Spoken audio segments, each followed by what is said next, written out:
Being a lead designer at Lionhead is actually an interesting job because we have one of the industry design luminaries working here in Peter Molyneux. So I work very closely with Peter to define the game vision, and then I work specifically day to day on the team trying to bring those pillars and that vision to reality.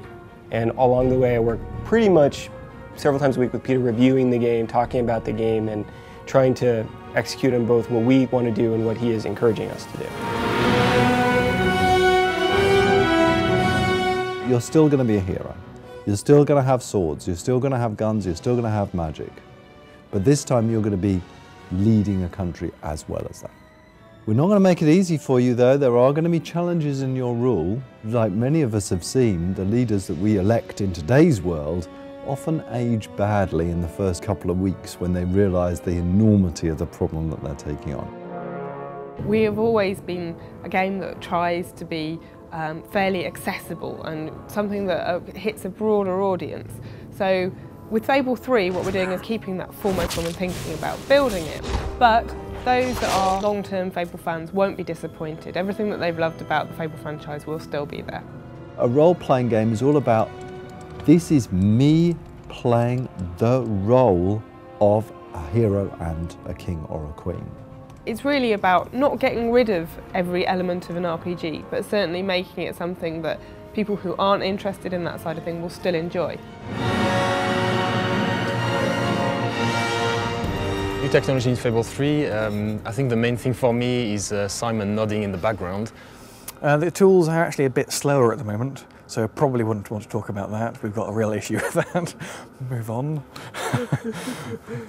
Obviously, with Fable 2 we had a stable code base to work from, so we've mostly been working on new cool things to go and put into the game. One of the things that people have come to expect from Fable is innovation. And in Fable 3, we've really pushed the boat out.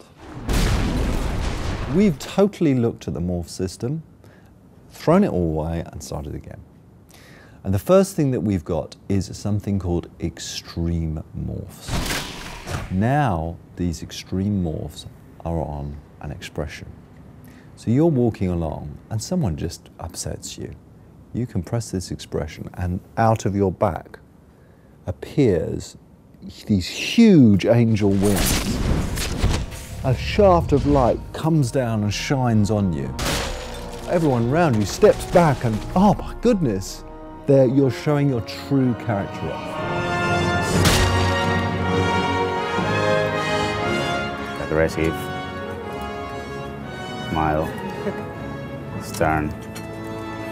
We've got hot syncing in the tools now, so all the artists can edit a texture and pop it into the game immediately just by hitting a button, and it never fails, obviously. Can I redo that bit? Never works. Never works. That's a Freudian slip.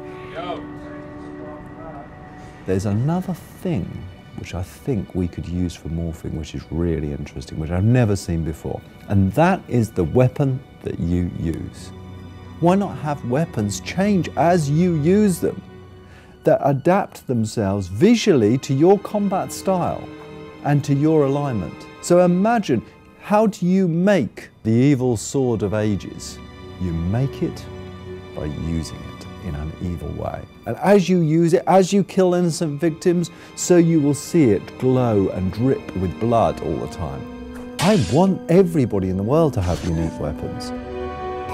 As we teach you our new way of doing weapon customization, we need to think about how we teach that to the player, making sure that every facet of it makes sense, is clear, is understandable, isn't too complicated, but is deep enough, and all of that is very hard, very challenging, but it's also very fun. More excitingly is with the lighting system.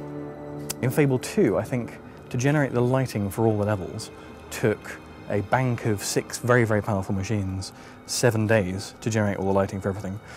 Today we've got a bank of 1 machine which generates all the levels in 5 hours, which is a lot better. We've also been looking at how you express yourself, and we're giving you the ability to touch things. Now this may sound strange, but imagine this, being able to reach out and touch your girlfriend in the game, being able to hold, persuade, pull, push, all that can be done dynamically. There is a fantastic amount of fighting and great combat and a really swift, pacey storyline, which is really engaging and really snappy. Fable 3 is going to be a damn good adventure.